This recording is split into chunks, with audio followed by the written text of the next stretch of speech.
What's up, everybody? Happy Friday. Y'all, this is a current record.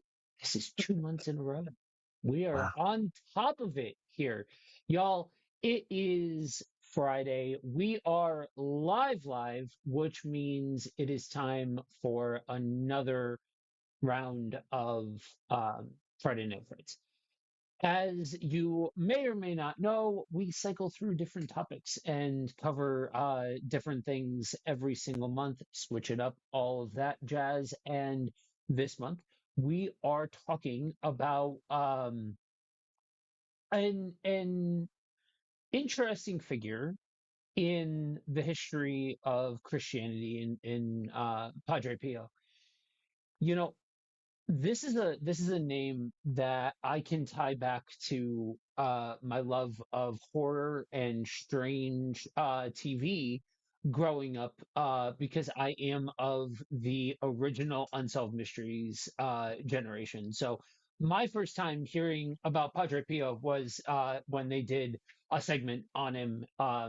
Just one of those, like they did, crazy that a couple of 30 somethings would be doing a live stream that has segments about a variety of different strange and weird things. And so we get these ideas from someplace. And so yeah, Unsolved Mysteries, religious weirdness. That was the first time, and that kind of stuff growing up in a I'll call it spiritually aware household. Um, that sort of thing. Like it wasn't like I was like a Catholic or even or Christian or in a Christian household, but the idea of all of these different miracles and weird phenomena happening around this guy, especially um because horror in the 70s, in the 80s, which is what I grew up on, really likes using stigmata as a form of religious weirdness. Like that's a thing in Yep. that era of horror, and specifically like proto paranormal horror, you know what I mean? So Christian, what's your first introduction to Padre Pio? Would have been a couple of years ago, just randomly looking through some like, hey, top 10 articles of, people who claimed, saints who claimed to have done whatever. And, looking at him and I remember the briefly looking over that, but I haven't like done a deep dive into this. So like I'm a student today. I've read, some of this stuff, but like a lot of what is in what you research for this, I'm here to learn. I'm looking forward to it. Yeah. I jokingly say that stuff like Unsolved Mysteries and stuff like that is part of why I have a deep appreciation for our Catholic brothers and sisters.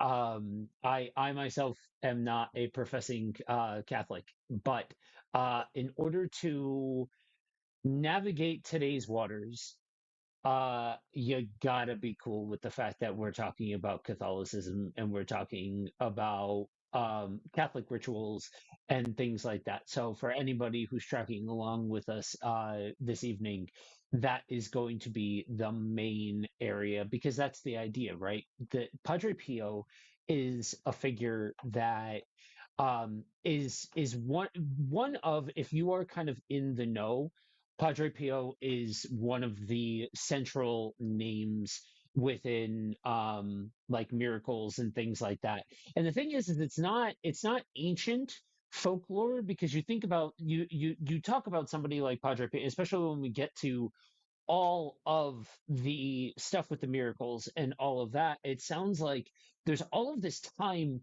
that's passed, but this is the 1900s. There's witnesses, there's investigations, there's published reports, and there is controversy that never really fully went away, as you would expect when you're talking about this sort of thing.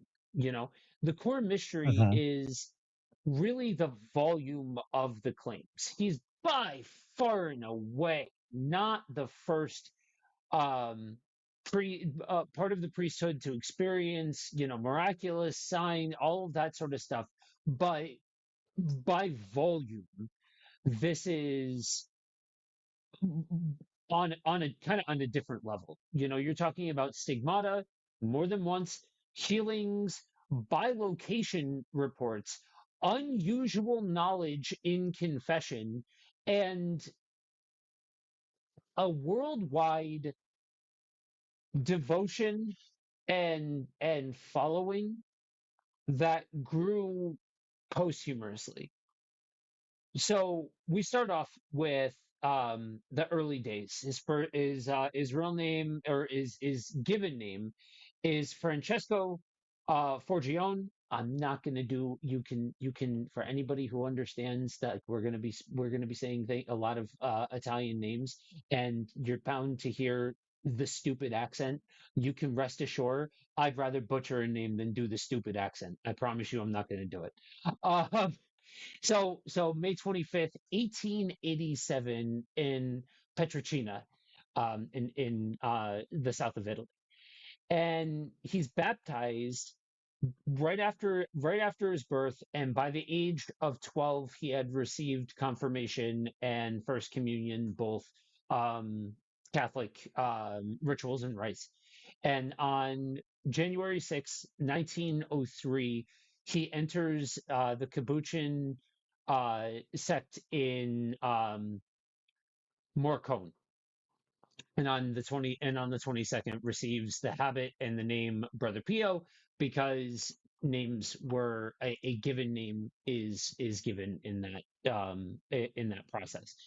Um, so he makes his solemn profession on January 27th, 1907. So we sit in the year of our Lord 2026 currently. So we're not talking about ancient history. Like I said, this is somebody that is very real, had a very real path to the papacy that we can chart out, and others would chart out as the story and the legend unfolds about his life. One of the biggest, one of the two kind of hand in hand attributes of Padre Pio that would really define the majority of his life would be ongoing health issues and an unwavering, unshakable commitment to service of others and care for others. He was a man that cared very much about, like, spoke very openly about the care to the entire church, and a lot of people saw that as kind of this suffering saint sort of thing, like a man that had this level of devotion, that went through the things that he went through. There are some people that sit on the side on the side of, I think we should scrutinize Padre Pio more than we do. They will commonly cite the fact that he is a man that there are a lot of pieces that can add to the lore and can add to kind of the grandness of his name, that would do him a lot of favors as he would go on in his life. After that, he's ordained in 1910, and stays with his family until 1916. He In World War I, he was drafted into the Italian army as a medic, and is repeatedly discharged and recalled because of, again, poor health, until he's declared unfit and permanently discharged in March of 1918. There's the common belief is that his health issues were connected to tuberculosis, and That makes so a lot of sense to me. yeah. At this time in history, World War I, Italy, even though it's on the side of the Allies, it does not do really well uh, against the Austro-Hungarian Empire. They had some really bad leadership, and the fact that they would bring someone back multiple times over after medically discharging them makes perfect sense to me because they needed bodies. That's about it. You were a body at that point, and but a lot of people will cite the fact that somebody like Pio is the the perfect person to fill that spot because he is a person who's given towards commitment and being called back constantly like that. He would do it, you know. And so it's interesting because you look at one of the things that stands out to me when you go through a very unassuming background, right? So like grows up, health concerns, takes a habit, gets ordained, the whole nine yards, and then like everybody of that time frame, you're getting drafted into the war. And this figure that's kind of larger than life in a lot of respects, and that a lot of people have a lot of deep devotion to, like generationally within families, because you have people that are like the kids or grandkids or great grandkids at this point, telling stories about or hearing stories about how this figure prayed for, prayed over, did this thing, and like their family member was healed. This person was affected, and all of that sort of stuff. And so you have this ongoing generational um belief in this man as the real McCoy. If you're going to believe that these things are possible, then within Catholicism you're talking about that the priesthood being, for lack of a better phrase, the direct connection, which is exactly why you get the practice of sainthood and canonizing and all of that sort of jazz. It's the mentality, regardless of what you think about it, regardless of if you think it's right, wrong, or indifferent. And so he's ordained, like I said, 1910, and in 1916 he's sent to the Capuchin friary in San Giovanni Rotondo, which is a central location basically for the rest of his life. From that point forward, the friary becomes a magnet. People travel there for mass and for confession and for counsel, and eventually they believe that something extraordinary is happening at this location. This claim basically is turning a friar into a Christian celebrity in a lot of regards. He's already becoming kind of this international phenomenon. I mean, you have someone who seems to be a very charismatic person, who is able to get a crowd not riled up, but like get into what he's actually saying. And naturally, he's going to become no. His name is going to be known elsewhere, and people are going to flock and see what's he about. So yeah, this also makes perfect sense to me. Like you have someone clearly gifted, and before the miracles happen, this is occurring. So that tells me like they were seeing something before the supernatural showed up, and I would argue yeah, it was still supernatural, if he's actually professing the word and all that matter, but then that would attract people that way. But like the the fame and glory hasn't happened because of the miracles yet. I mean, sure, there'll be some down the road, but right here and now it's based on his character and his ability to work on a crowd and to preach well and minister to people well. Exactly. And that's where I think this becomes interesting, because like from here we're gonna get into the miracles. But before we do, I think you raise a really good point that there's evidence that this man is already drawing a crowd for Jesus. You know what I mean? Like people, but when you hear the stories, you often hear, especially you're talking about, I first heard about Padre Pio 30-ish years ago. What and that and again, you're talking about the 1990s in relation to when this stuff has was happening Yes. in real time. And so again, not ancient history. And a lot of what people would say is that there was like this gravity towards him, that he had this presence, and there was this feeling that people would talk about of just being drawn in by him, by being wanting to quote unquote be close to the fire for my more charismatic friends that are out there, you know what I mean? And so and I think that's interesting because you can you we again, we will get to the more bombastic stuff, but at some point we have to approach this in the in the same posture that we would approach anything that we talk about here on Friday Night Frights, right? Because Mhm. we have said, for those of you that are uninitiated, because everybody's episode is there, or every episode is somebody's first episode, and The Marvel so method. we have talked, yeah, exactly, we have talked about some weird stuff on the show. And we've had a variety of positions on all of it. Sometimes I think it's all hogwash, and Christians like, I don't know about that.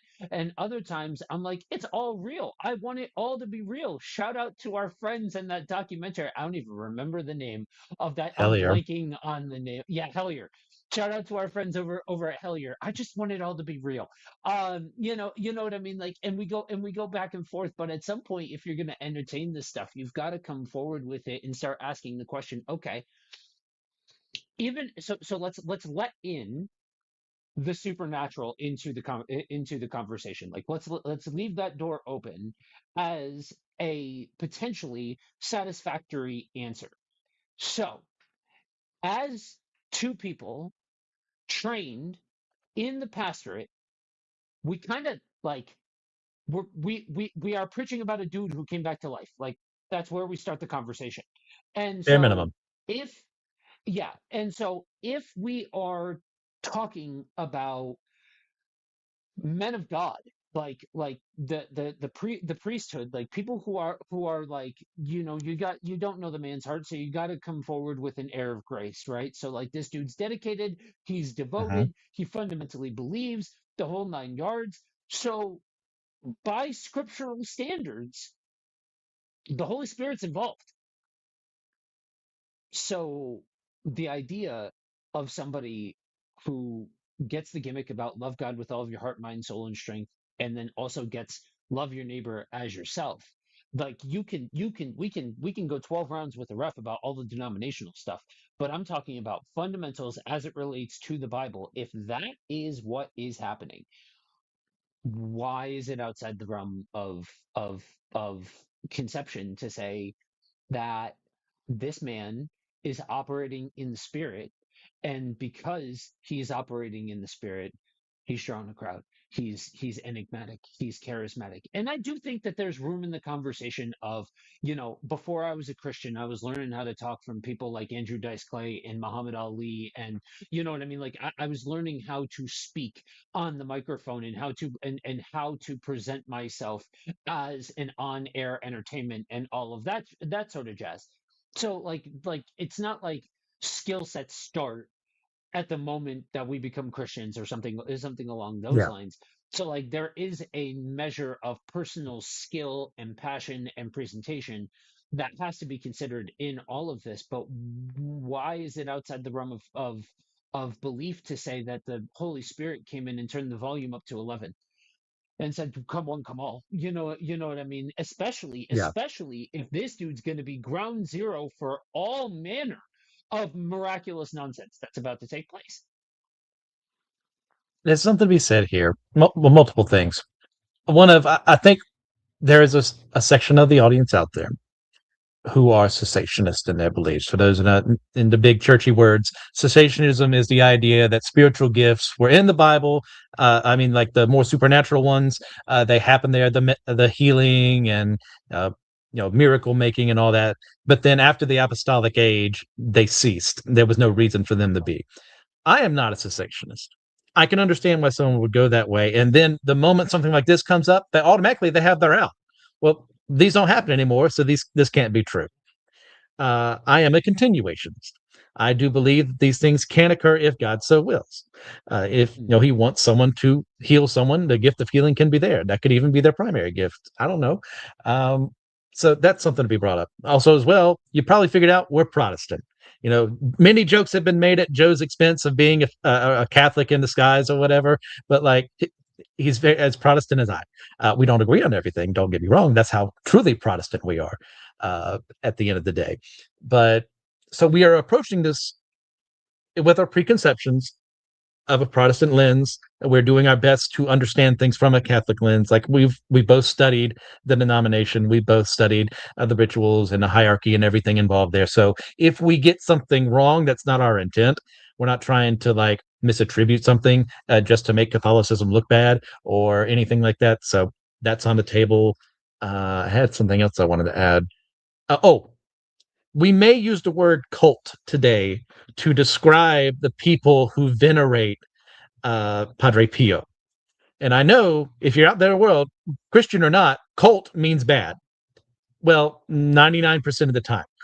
And the Catholic side of things, a cult, when it is devoted to a saint, is the idea of showing reverence towards them and calling out, hey, this is what they're about. We're going to make sure people know about who they are. They're not worshiping the saint. And I know that's many Protestants out there who would throw the accusation out. That's not what's going out here. So, is there anything else you can think about before we move on? That like we might need to like nip in the bud here. Yeah, no, no, I think that's about those are the biggest ones. Everything that's said is said in good faith, even if it's wrong, it's said in good is said in good faith. So please feel free to correct us. It's not that we're not Yes. trying to take the correction. We will happily take it, but it's not said out of any sorts of malice. Um, but yeah, so it is good. Like and that's today's word lesson and today's reminder that words mean things. And understand that words can mean different things in different situations. So if you come into the comments talking about we're calling Catholics cults, then I understand that you skipped past that part. So but I do think that there's enough room to say, even if, and I definitely had a misunderstanding at different points about what exactly cessationists believe. um I've had some very insightful conversations with different cessationists, so I can get like a more well-rounded view on the matter and all of that. I do not in any way, shape, or form cannot like, no, you know what I mean? Like I don't agree with it at all, but I can at least say it's not like they're mustache twirling for all of our charismatic friends out there, or even for our continuous friends that aren't charismatic. Please understand that they're not mustache twirling either. But Yes. yeah, I mean, all of this, it seems like the perfect groundwork, if I'm being honest, like just looking at like this is the presentation of the man, that this all makes a lot of sense. So if this is your first episode of Friday Night Frights, one thing that we talk about a lot, especially when you're talking about things like paranormal, different things like that, anything like supernatural or even like cryptids, documentation is something that you have to give respect to in relation to the time period that you're talking about. You cannot go into even the early to 20s 30s of the 1900s and expect documentation at the level of a 2026. That's not operating within the paradigm of a Yes. realistic point of view. And so one of the things that comes up a lot is, man, sometimes a legend is born at right the right time, for it to become a legend. You can talk about all the gravity in the world that it has, but a legend is still a legend, and the legend is still helped by happening in a time where only a certain amount of documentation was available at the time. It's one thing when it's all word of mouth and you don't have anything. And, like we've talked about cases like that. We've talked about situations like that where like it's completely removed from a time period where there was really well done documentation. This isn't that, even though it's not the modern day. There is definitely a certain measure of documentation now at this point, as evidenced by all of the accounts of the miracles, but time frame still matters. And so I think Padre Pio is benefited by having been active in the time that he was. And I do think that word of mouth is a significant piece of the puzzle here when you're talking about a Catholic saint among other Catholic saints. Just I'm not like a PhD on Catholic saints or anything, but I also understand that this is a guy that really had cast a big shadow in sainthood. You know what I mean? Yeah. And one thing I give the Catholic Church a lot of credit on is that when it comes to things like this, and we're going to see it later on, is that they Yeah. take these things very seriously. If they're going to make someone and nominate someone a saint, they're going to investigate the heck out of it to make sure that there is no trickery, to make sure that it's not just people saying it because they want someone to be a saint, because they were a really good Christian. And they just, it'd be nice if they were, venerated as such. Because, scandals could happen. When Yeah. there are plenty of other scandals in the Catholic Church, plenty of other scandals in every church. But like for something like this to come out and it be false, they're risking a lot. And I know of several events. I can't list them off because proper nouns are not coming to me right now. But the 40, 50 years ago of potential miracles and potential candidates for sainthood, they're still discussing to this day because they want to be sure. Like there's that instinct of like, oh, we want this is a good thing. It's proof of the power of God, proof that He's on our side, and all this. But like, what is it? Let's make sure first. And they are very stringent about this. And that's but I think that again, to your credit, and I'll echo I'll echo what you said. When you're talking about signs and miracles and trying to articulate in it within the realm of authenticity, love them or hate them or somewhere in between. The Catholic Church is the one that's leading the pack when it comes to that.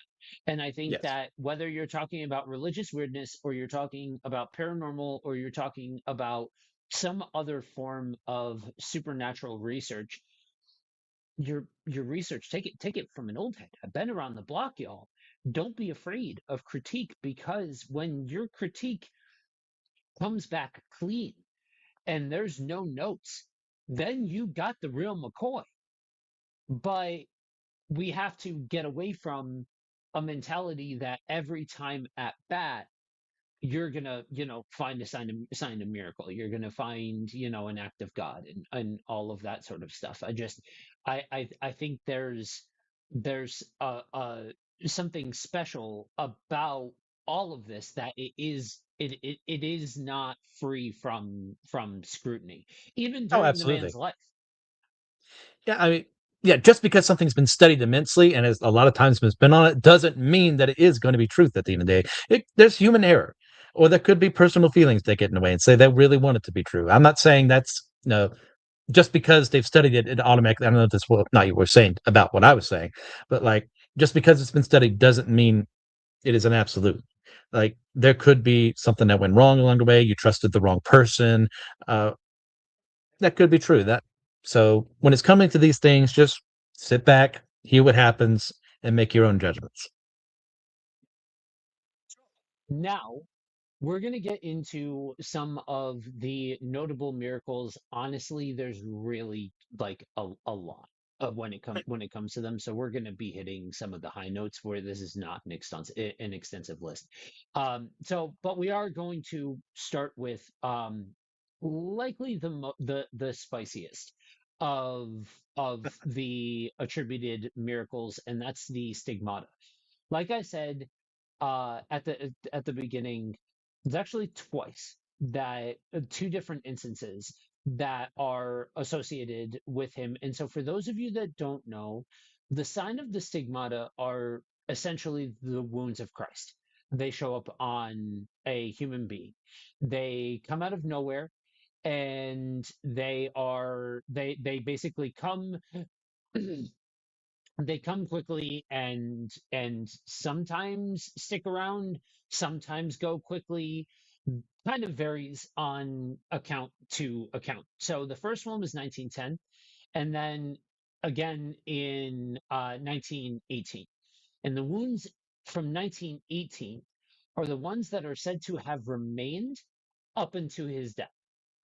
That 1918 date is basically a hinge point for a lot of the stuff that happens within, the extreme acknowledgement of him and his growing popularity and fame and the widespread recognition of the man.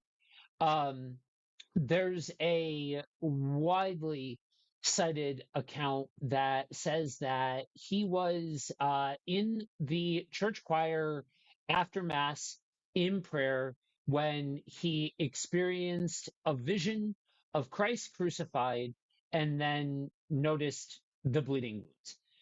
Now, the actual wounds themselves, they can be substantiated. Investigators recorded descriptions when they interviewed him as a part of formal inquiries on the man. So investigators, when they documented the wounds, early investigators involved Bishop Raphael Rossi, who was commissioned by the Holy Office to make a canonical inquiry. Accounts tied to Rossi's report described the wounds as open and bloody, not infected in the expected way, and not closing at all. One detail that gets repeated from a lot of summaries of that investigation is that the side wound is distinct, that it's almost triangular in shape, which would be the shape of a spear wound. Mhm. Another detail that becomes essentially fuel for the legend is that reports describe a floral type odor that were associated with the wounds. Um, and a lot of this was either it was documented, but it was also handled uh, in in a way as it was happening. It was unprecedented because the man was still alive. And like at that point there was such a growth in his notoriety that this is where you'd start to get periods of time where he was actually um quarantined away from mass groups of people because they couldn't handle the volume of people Mm. that were coming in, and they were looking to investigate the actual, the actual wounds and the claims and all of that sort of stuff.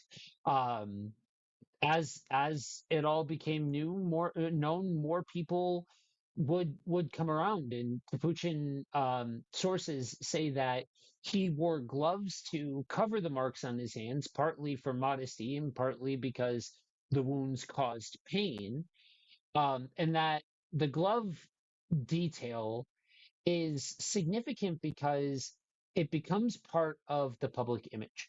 People associate him with hidden wounds and not with grand spectacle. And sources also report that at the time of his death in 1968, the stigmata had disappeared and doctors found no scars where the wounds had been.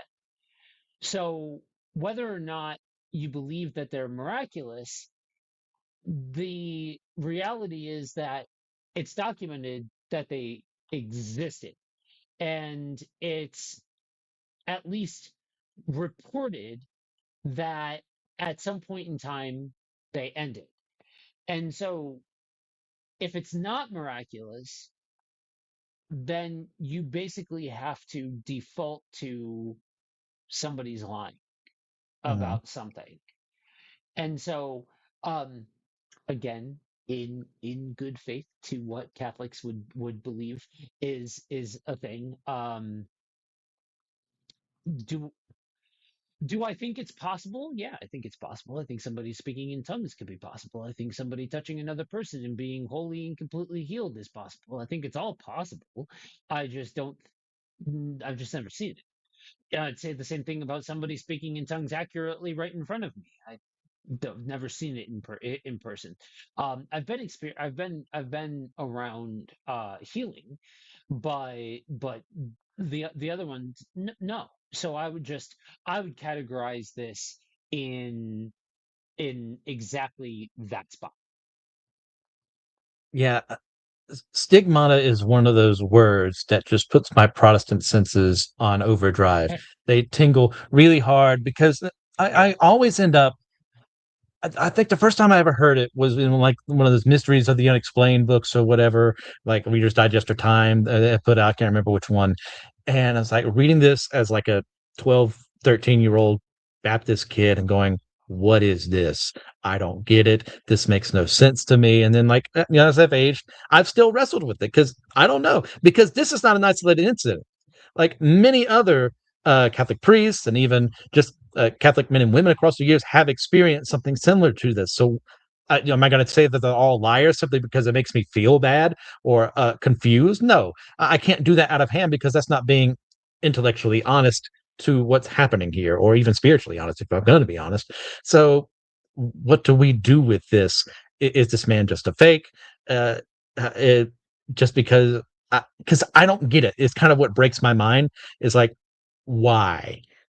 Why would this be the sign that shows up? Why would God, Jesus, Holy Spirit, whichever the three in one is working in here, uh, make this happen to one of their children?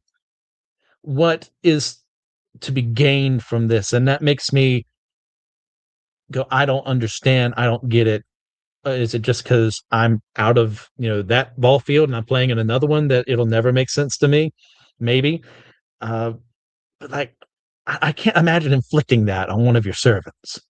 Uh, but I don't also discount it out of hand simply because I can't get there yet. So Yeah. when it's happening here, with him specifically, there's also that whole you can just have the skeptic say, "Oh, it's really convenient at the end of his life, that these weren't there. They healed miraculously, even though you have multiple people over his life, like say they were there. I could see them. He wore the gloves, and what really strikes me as great in this is that if this is actually happening, if it is true, it's not just showmanship. He covers them up out of like humility to not make it about him if that's what's happening. Because I don't discount that he could be faking it for the sake of bringing people there and then showing a false humility. I don't want to believe that, if a man of the cloth, but I have to put it out there. And I know, of course, there's going to be that other side that's going to say, oh, well, obviously it's demonic in nature because they're not the real church, anyways, and they're just trying to bring people away from the truth. And you know what? I can't, in and of itself, discount demonic activity, but I see no further evidence of this from what I have researched to then say that it had to be a demon because people just want to say that it's like their cop out, like in the cessationist sense of, well, it's not happening, therefore it can't happen. or obviously they're wrong, so therefore it had to be a demon or an alien or whatever. Just a insert thing here that doesn't make me have to think about what's happening. Yeah, yeah. And I think the more experience that I garner, and the more groups that I kind of intersect with, the more I come to think that God operates at the frequency of the human or the group that he's talking to or that he's Mm, operating with. And in our Protestant minds, most people who grew up Protestant, most people that have been a part of the church in America for a long time, are very disconnected from any idea of martyrdom, any idea of saints, people that have reverence to them, and likewise, there is a certain disconnect with the supernatural, with this idea of movements, grand movements of the spirit, and so seeing a Protestant seeing the stigmata more likely than not, more often than not, is not going to have the same impact of somebody who is a part of the Catholic Church seeing that. I think that's something that at least deserves to be on the table for the conversation. Um, I will say this in very very openly. Again, Protestant, mainly for one very specific reason, though. It's how I read the book of Acts.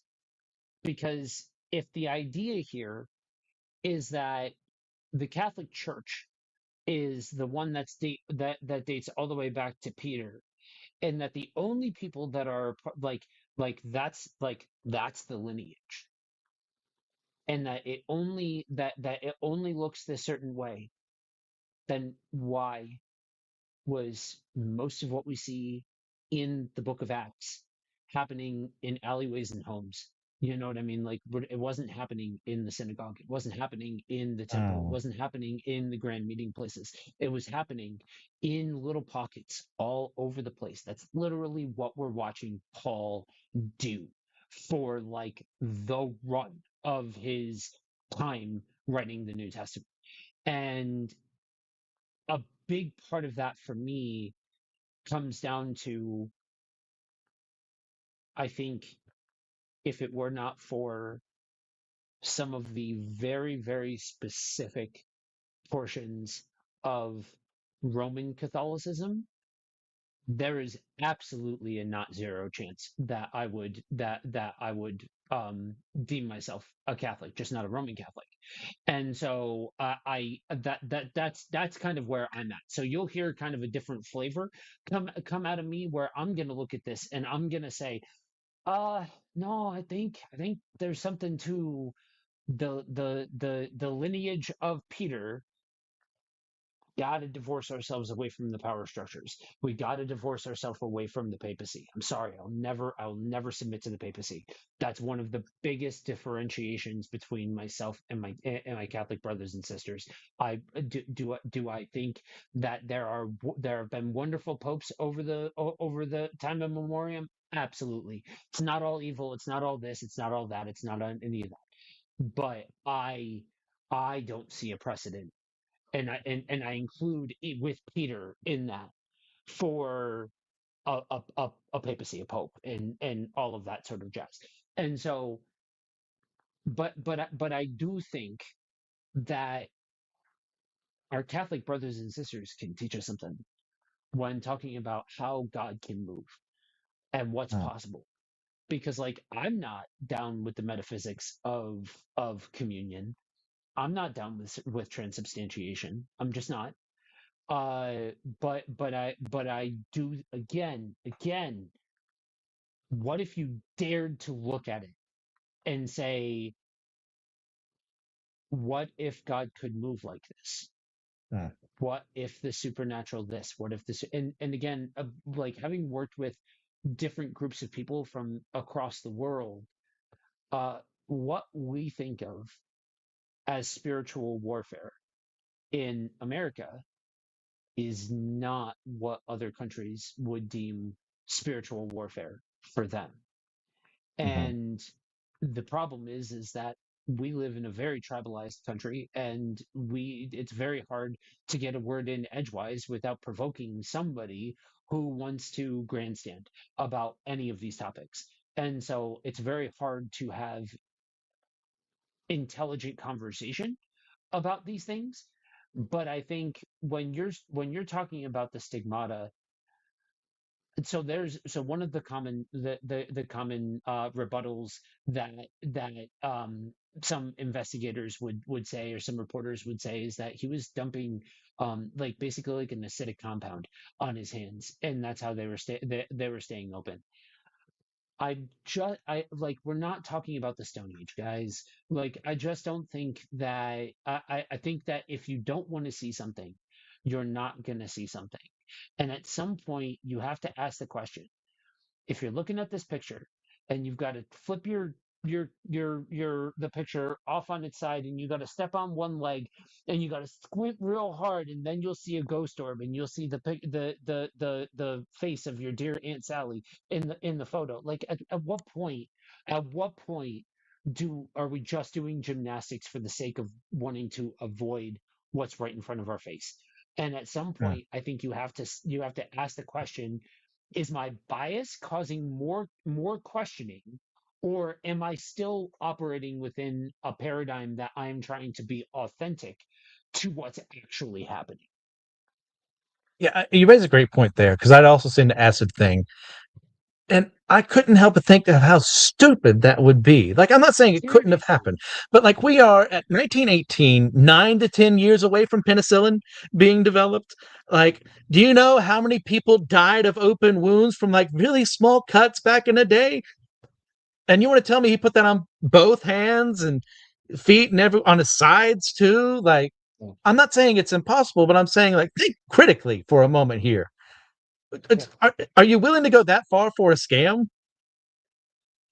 Especially a scam that's not like, so again, I think part of this sits at the level of, there are in this country two groups of people within Christianity that usually catch the most amount of strays and tend to be two groups that are the most misunderstood.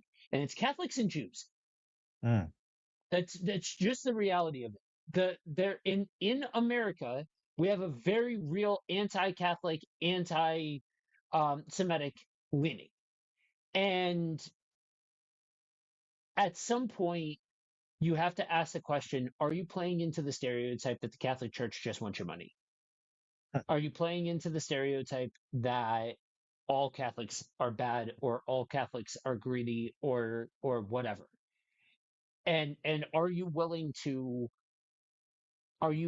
expose those thoughts to the reality that somebody else looks at you and says, "Oh, all Christians are like that"? They don't know enough to make the differentiation between Catholic. It's all the same to them, which is fascinating because people who don't practice the faith get more things right than people who practice the faith sometimes in this country. And but so yeah, go ahead. when so possible, okay. I spoke at the beginning. We have to keep the door open. We have to think. We have to be willing to allow the door to remain open if there's not the ground to absolutely close it, even on the things that we disagree with and things like that.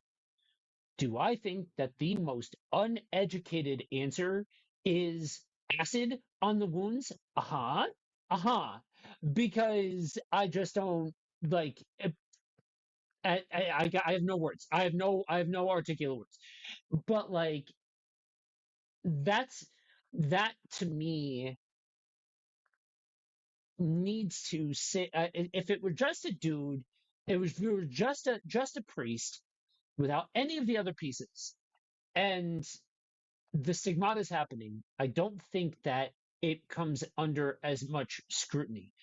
I think it's when you start to build it out with also the fact that you have all of these different um healings that are that are reported and attributed to him, some during his life.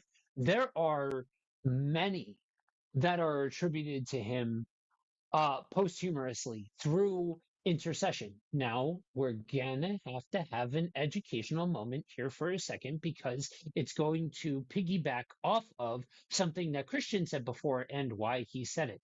So, it's not that Catholics worship saints. It's that there is this idea of intercessory prayer, which is a biblical concept. And so intercessory prayer is is where the dialogue between Christian and saint happens. It's that you are petitioning this saint to intercede on your behalf. And like again, you could sit at that level and have all of your facts right and still say nope. And cool, whatever. Like do you. I'm not here to force anybody to think that that's how it works.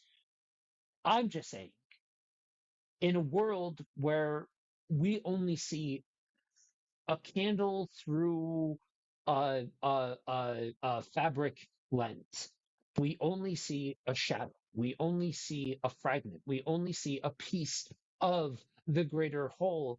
Are you really, really willing to get that confident about saying that that's not how it works? I'm just saying. You can have opinions, but willing to die on the hill? I don't think so, Tim. There's something else you said earlier. It's an idea I had, but I don't think I'd ever like vocalized it to myself when it came to like, hearing stories of saints coming down in a vision to someone to get them to do something, or like the Mary showing up to reveal a prophecy or something like that. And many Catholic retellings of different, stories like that. And the idea being of, I can't remember exactly how you worded it, but God knowing his people, is this a way for him to directly go to them in a way they would, in a context they would understand based on the teaching they've received? Could he use a saint to come to them? Could he use his own mother to come to them in this way? Because they would go, oh, based on my preconceptions, I'm already gravitating towards this. So you can do something mighty, God, but now it's better to me. It's easier for me to get it because I get this idea. Like I've been taught this idea growing up. Like, so maybe a stigmata would work far more effectively in a Catholic setting versus if it happened in my church, where I think that would really, really cause problems with a lot of people.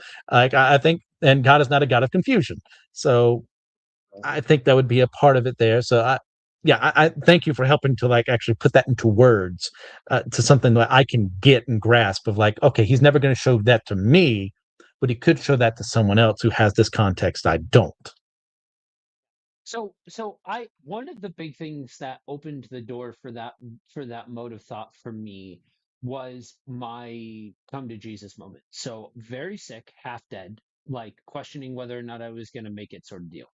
And I'm in the nosebleeds of this megachurch auditorium style, and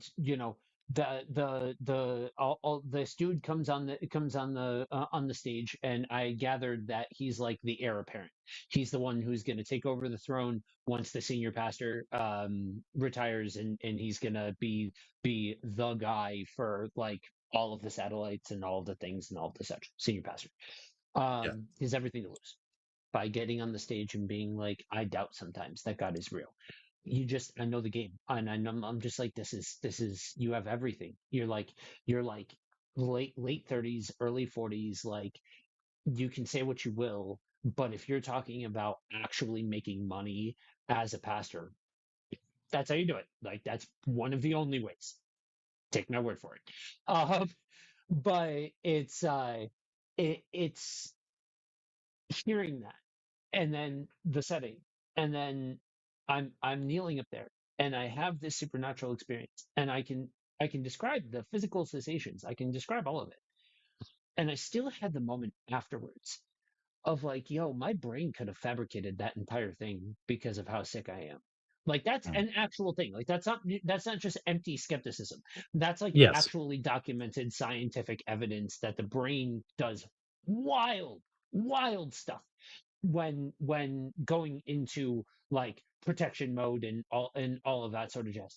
And so that was the time where I was like, well, everybody says I wish I had my burning bush moment, right? That's a thing you'll hear a lot. Oh, Yes. crying out loud, I had about as close to a burning bush moment as you get, and I still fell back on my heels and said, "Is this real?" And then when I coupled that with my experiences of hearing from different people in different parts of the world, because during my time as a Christian and during my time as a pastor, I have been blessed to be deeply ingrained in international ministry, and hearing the different stories and hearing the different rhythms and all of that sort of stuff, you realize you got to look for the beats. You got to look for the tempos because it's going to look wildly different. And at some point, you have to ask the question: Am I really going to call everybody a liar because their situation doesn't fit my situation, Mm. or am I going to make enough room and allow my God to be big enough to say, oh, well, maybe the answer is that my context, it's not gonna, he could do something to me that I'm not gonna understand. And it's gonna throw me for a loop where they do it to somebody in another country. And it's like, oh, that makes all of the sense in the world. And this is a direct sign from God and all of that and all of that sort of jazz. And I would even say like I would still give that to the idea. I would still give that measure of grace to the idea of an intercessory relationship with the saints. And I understand for some even that is like, seriously, Christian, when did you start doing a show with a closet Catholic? Like, come out of the closet already. You're a Catholic. I get it. I just won't submit. And that's like, but again, that's why I honestly had a conversation with the Orthodox Church as well. Like, it wasn't just Catholicism that I had an honest conversation about, because I'm like, dude, if everybody and their mother is telling me that I'm a Catholic, am I the last one to figure this out? You know what I mean? Like that sort of thing. And so like I hear what I'm saying too, y'all, but like I don't I don't know. Like I'm not. I'll say it like this. I am at least unconfident enough to say that I'm willing to die on the hill that this isn't. I Yes. dare, and I challenge any English professor to go to the whiteboard right now and diagram that sentence that I just said. Anyway, Yeah. But well, I appreciate that. Is being honest about your journey. I think that'll be really helpful. I mean, it's helpful for me to hear, for everyone listening too. It's like, okay, yeah, this is where you're coming from in this regard. And yeah, how many times have I asked for a burning bush and it be given to me? And I go, I don't know about that. I get real Gideon about it. Yeah, I'm with you. yeah. And so I think I think when you're looking at something like this, I think when you're looking at this idea of healings, especially when you're talking about ones that have stood up to scrutiny, and you're talking about his beatification documentation and his canonization, and these are layers that sit within a additional huge number of reported healings. And the you have to say like, is it okay? So what if his posthumous stuff is not like intercessory? Okay, Posthumous. I still think that you have to give room to the movement of the Holy Spirit. And I don't. I would wager that you're not doing anything that he wasn't doing himself, because you're talking about a dude that by each standard, by each account, by most accounts, is a guy that was humble. And so, like, he's not sitting here saying, like, oh, glory be to me. No, he's saying glory be to God that these things are happening. I'm not sure I'm doing anything different. And so if I'm not doing anything different, then I guess I just leave a lot on the table as possible, because what if God used this man, and this man is, he's still like, his life was lived well and still points to God. And if the person heard about Padre Pio and prays, what's the harm, and why can't God still just do the healing thing? You know what I Yeah. mean? Like, I just Yeah. do is there room for to talk about the practice? Yes, but I don't think the conversation dies on the vine at the practice in the way that oftentimes, unfortunately, it just does. This is the part I have the least problem with. Like actually like coming and saying, yeah, it could God give someone the ability to heal? Sure. I preconception. Once again, I already have that in my head. Any, true Christian, if God wants them to, can do this, or He does give a select gift of divine healing as a spiritual gift for some people that would happen more often than say me. Sure, I'm there. But what I actually was kind of thinking about as you were talking is I was remembering when this is happening. Uh, 1918, the 1920s, getting into the 1930s in Italy. Now, if you know your world history, this is a time when Italian fascism is growing. Mussolini is going to be in power. He's going to be obviously allying with, Adolf Hitler in Germany, and then Imperial Japan. So, could God, out working outside of time, knowing what's going to happen, have designed a miracle around these parts to bring more people to Him in a time where a lot of people are going to proclaim faith but act in the opposite direction? I mean, conspiracy theory. I mean, I'm fine with that idea. Uh, because that makes sense. Could he have left a remnant like he always does? I believe it. I think I think there are no flags to throw when talking about the fact that God knows the end from the beginning. God knows the end from the beginning. Um, and the God that is caring and loving and provides would set the stage for a group of people to stay dedicated to him, or to have a signal, if you will, towards him. I think that makes all of the sense in the world when you equate it up to world history. Yeah, so I don't really have anything more to say on the healing part of things because I'm there. I mean that this. I mean, do I still need to be convinced that it actually happened? Yeah, yeah, absolutely. But when you have multiple people saying these things over and over again, well, it's either a well constructed lie and a great conspiracy, or it actually happened. And given what I've seen of this man, he doesn't seem like the kind of person who would want false things attributed to him. But that doesn't mean it can't be true. Like, you can fall as a leader multiple times over if you let something like fame or ego get to your head. Or it could be something of he had legitimate miracles earlier on, and to keep people there, he faked one or two. Like that could be something that's brought up. I don't think that's what's happening here, but for the sake of being, honest with what's happening, bring it up as a potential reality. Yeah. Um, and so the next major set of miracles are called reading hearts. So for those of you that don't know, there is a practice called confession within Catholicism. It is what it is.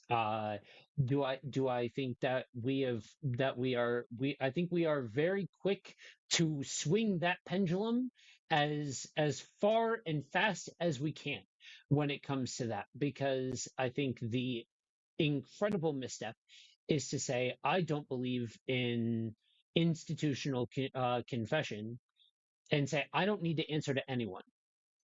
And I think that is a huge problem that plagues modern Christianity is the sense Yes. of I don't need to answer to everyone. It's not that you need to be answering to your pastor in a way that it's used against you, weaponized against you. I think I've heard, I've heard some really really weird missteps when it Oh, comes to confession and public confession and all of that sort of stuff.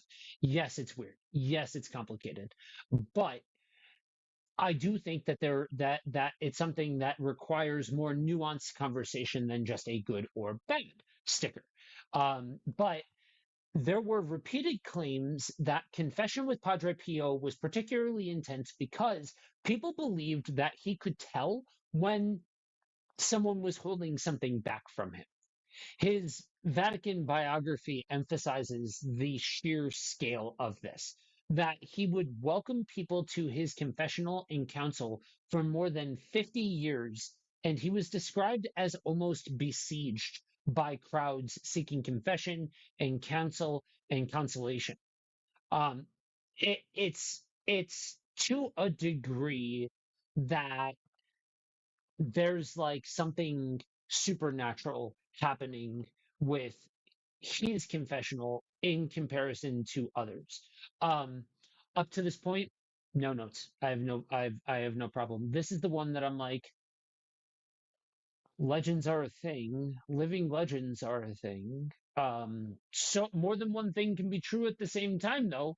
So like, if there's an unburdening of the soul that's happening that the Holy Spirit is making people feel and all of that sort of stuff, I don't know. Who am I to say it's outside of the realm of the realm of belief for God or realm of possibility for God? Again, um, this is so having had limited practice because I try to be very like I always try to be respectful of other denominations, and with Catholicism there are things that I have learned that I would not want to be disrespectful to the denomination by engaging in the practice because I am not confirmed as a Catholic. yeah. So very limited exposure to this idea of confessional in the standard sense, like in the operational sense, not like specifically just like, oh, I'm talking to a friend, or oh, I'm talking to somebody that I wronged or something along those lines. So this is the one that, like you were saying about stigmata, because I have a very deep background. Long before I was a Christian, I was a fan of horror, and so like the idea of stigmata was not like that was not weird to me. Um, but this is where my Protestant spider sense starts like the hair on the back of my neck starts to race. You know what I mean? That I'm just like, Yeah. mm, the word makes me uncomfortable. I really think that that's where I've got to start the conversation, is that at a base level before I pour anything into it, my bias shows up exactly with this word. I get it. We are very guilty of overcorrection in this regard. Yes. My brother and I were talking about it the other day about how he wishes that the church he was at like had people who would like actually talk to each other about this, like not airing it in front of everyone, not doing dirty laundry, but like being resistant to the idea of confessing sins, because we don't confess sins. We're not Catholic. We're not going to the priest. We go straight to God. And you know, I think we can go straight to God. I think that's something we all have access to. But I'm Right. also commanded by that same God to then go and confess my sins to others. So yeah, when you live in a system as they did for over 1,000 years, where you went directly to your priest and he's the only one who got to know, and you got to you do your Hail Marys and whatever and move on with your life. And then you go, wait a minute, that's not exactly how God set things up. So let's abandon that practice, but then you don't replace it with biblical truth. I have an issue with that immensely. And Exactly. Protestant church sucks at it, to be perfectly honest. Um, But sure. but but when it comes to him like knowing people and be like, hey, like what's actually going on, I don't know if I can. I mean, I'm not saying it can't be him miraculously reading their mind or having a empathy towards them that like gives him a sense, but I think it just might be he's really good at reading people. and it feels supernatural because they didn't say anything. They didn't think they betrayed something. But well, one of the things they said may have gone, or he's worked for 50 years in the church. He's recognized, okay, someone 25 years said this. You said the exact same thing. I know your story, buddy. Yeah. I, that's where I lean to. I don't discount once again that it could be like a supernatural sense of knowing, okay, no, God, you're directing me. This person's not saying what they actually need to say. Let me confront them about this to actually get the true confession. Yeah. Yeah, so that's why I say what I say as far as living legend goes. I don't mean to suddenly about face and be disrespectful, but the reality is, I think we are in a point where word of mouth is so a thing, and social science is so not a thing yet, that understanding somebody's empathetic tendencies or ability to read. I mean, we still talk about mentalists as if they are, con artists, when in all actuality it's just a skill. You know what I mean? Or Yeah. like we talk about them like they've got some kind of superpower, when it's just a cultivated skill. And I'm not saying that that's what he was, but I am saying that I think that humans' ability to be able to engage in those practices well have been a thing for a very long time. And so this is one where, almost looking at it from an exact 180? Is this being a thing off the table? No, you got to leave the door open for it. But again, I think more than one thing can be true at the same time, and so I wouldn't necessarily even look to this one. But again, this might also be the fact that, like I said about the stigmata thing, it's not a miracle that would necessarily resonate with me, and so Mm, it doesn't. But that doesn't necessarily invalidate it. It just means that it's not going to resonate with me. yeah. Yeah, I'm with you there.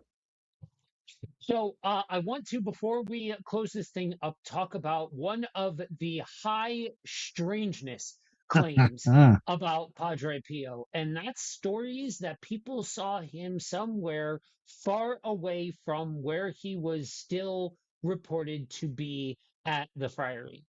There are accounts that obviously are difficult to verify, but do exist, that state that that folks have had a miraculous or divinely orchestrated encounter with Padre Pio, separate from where they're at, and usually that also um, is situated closely to some kind of miraculous claim. So, like, Padre Pio appeared to me or was there, and my mother was healed, or I had this overwhelming sense that God was with me, something along those lines.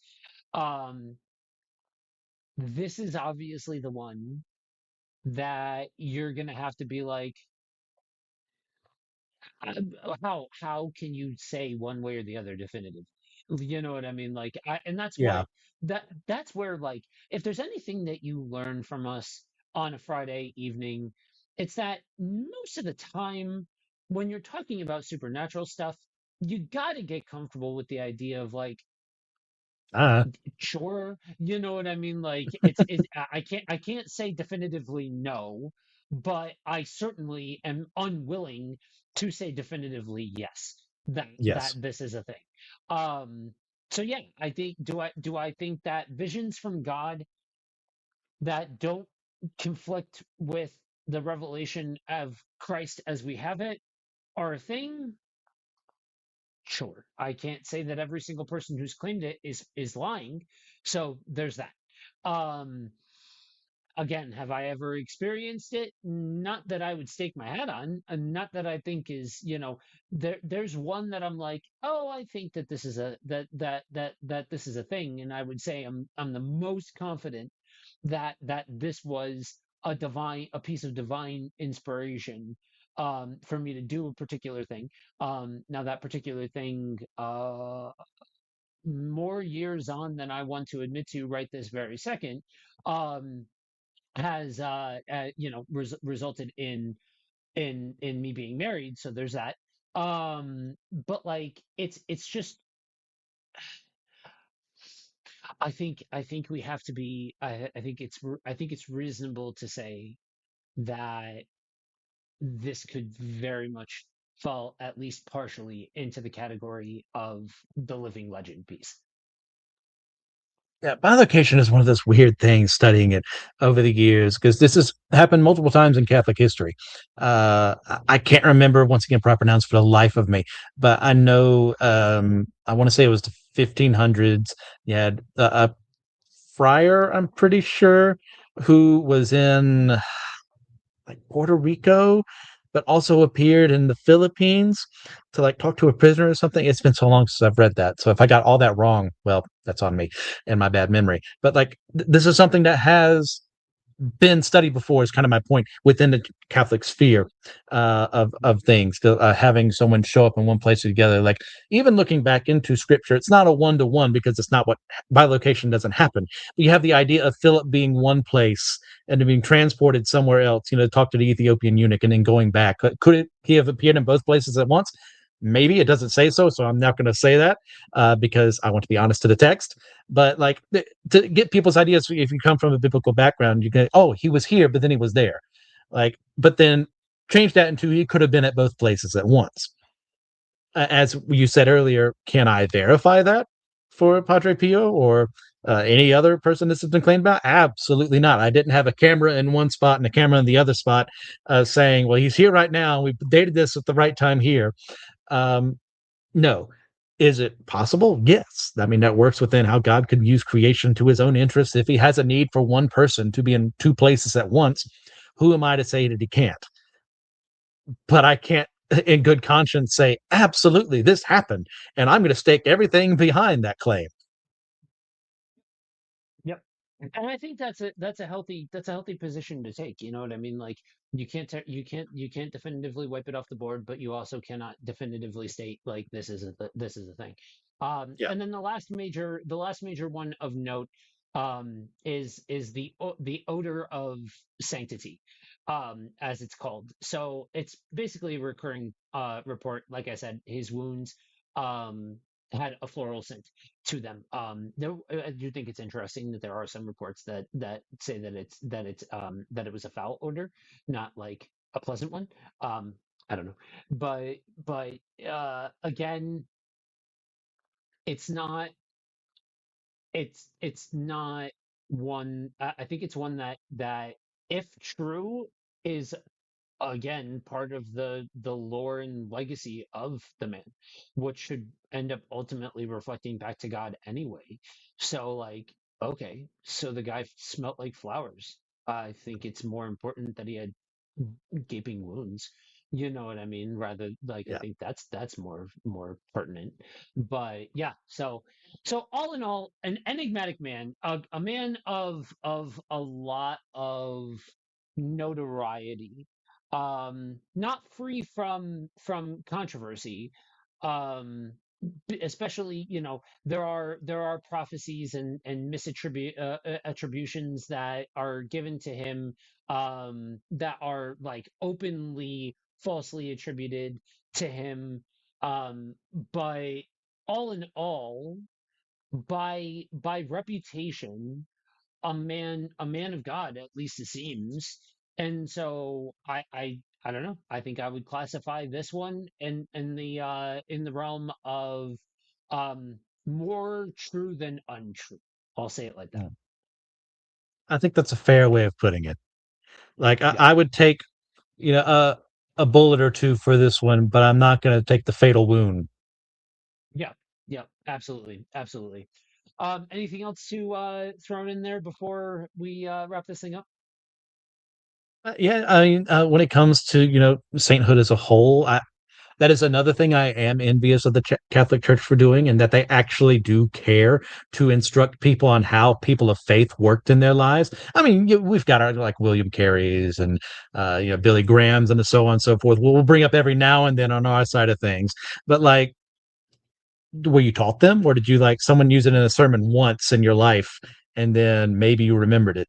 Like the Protestant church, once again, kind of sucks in that regard, and that we don't uplift the heroes of the faith. Now, I don't go to the extent the Catholic Church does and say that venerate them in a sense of going directly to them to talk to them or intercede on my behalf to God. There's a reason we split. But I still, once again, cannot say that they're wrong to keep bringing up heroes of the faith who did their jobs and did their jobs well. Yeah, I would say that that Lutherans are basically the ones that have the market cornered on Yeah. the Protestant side of things when it comes to uh being a part of a larger whole. Um, so yeah, there are things that 1000% breaking character right now, y'all, because my backyard is a cemetery and there is a moving light in the cemetery right now that I am looking at. Leaving that alone. Anyway, A live case study. so live case study. It's blinking now, guys. Anyway, gonna need to not look at that, otherwise I am not gonna be able to hold my attention right now. Um, yeah, so I think outside of Lutheranism, you basically have individualism when it comes to Protestantism. We are not like there's a reason why churches that are known for their sense of community are as exceptional as they are considered exceptional, because it's not something that is necessarily really ingrained in a lot of Protestantism. That's not saying all, and so anybody who has an exception to the rule that I just said, awesome. I hope your church is every bit the hub of community that it needs to be, and all of that. Great, but like I'm saying, by and large, at scale, we don't experience that, and I think that's part of what plays into the idea of us not really um venerating any of our fallen saints, any of anybody who came before us outside of like some notable people. But even then, you're talking about celebrities, and a lot of the time, at some point, you are gonna end up pointing to some kind of controversy around them and all of that. And now you can make the argument, oh, they're just humans, and so they're not perfect. That's a true statement, but actions still have consequences and people still need to be held responsible. That's all I'm saying. Anyway, um, so yeah, I mean, I think that people like this should be remembered, regardless of where you fall on the safe thing, regardless of whether or not you think that there is a specific place in the divine hierarchy for these fallen saints. But I also am the type of person that I openly use the word saints because it's not just a Catholic word, guys. They Yes. mean something specific about it, and so you need to be authentic to what they mean by that. But like that's not the only definition of the phrase. And so I think it's important for us to categorize it with authenticity, but also don't be so hard pressed to try and debunk something like this that you lose sight on the idea that what we're talking about is a man of God operating within a faith that in a God that our Bible very much dictates could do this stuff, like could do these things. Now your mileage may vary and what you think is true and what's not, but there's it is not contradictory to the Bible to say that at least some of this stuff could happen. Yeah. I mean, like honestly, when Joe first pitched this idea to me, I was on the more skeptical side of things, just Mhm. from what I remembered from before. But actually looking into it and being learning other things live here, I switched. I mean, I'm still not completely on 100% Team Padre Pio, always being authentic and everything. But you know what? I'm way closer than I thought I'd be at the end of this, and that's because I actually spent time digging into it instead of just bringing my preconceptions to it. Yeah, and I hope that if nothing else, that this is an invitation for you all to, for those of you that are Christians that are watching this, that you take the invitation that this to explore outside of your comfort zone, to explore outside of the area that feels safe and allow yourself to be exposed to the things that make your Protestant hair in the back of your neck stand. You know what I mean? That trigger you or things like that, because that does not guarantee that you are going to walk out of that exchange suddenly believe in something that you didn't believe before. That's not what we're saying here. What we are saying though is that you may be exposed to a concept that you weren't, that glorifies God that you were otherwise shut off from because of bias against a particular group of people. Yeah. So, y'all, we are, that's it. That's all. That's a wrap for this time. So, we are, if you are new to Friday Night Frights, we do this most months, every month. Um, that and Asterisk. we wrote, huh? Asterisk. Yeah, asterisk. And every month the topic rotates. So, Christian, what is on the docket for the schedule for next month, at least for I February? I believe we are going to be on the weird and the unexplained, which is kind of a catch-all for anything that doesn't really fit, or even something that does fit, and we just want to talk about that instead. The other categories. So it's kind of a grab bag. If you are new to the world of systematic ecology, Anazao Ministries podcast network, or any of those sorts of things, or if you are coming over from the KFM broadcasting world, um, there is a Facebook group called the Priest to the Geeks that you can look up on Facebook, join. If especially if you are looking for your voice to be heard dictating what we cover, because we do polls there. It's how you can stay up to date with everything going on with the variety of shows within the Anazao network. So anything else before we close it down? No, thank you guys for everything you do. Just feel free to share the show wherever. We're always happy to have more people come to the live streams and ask questions. We'll be sure to give you your time in the sun. Cool. All right, y'all. Stay spooky and we'll catch you next time.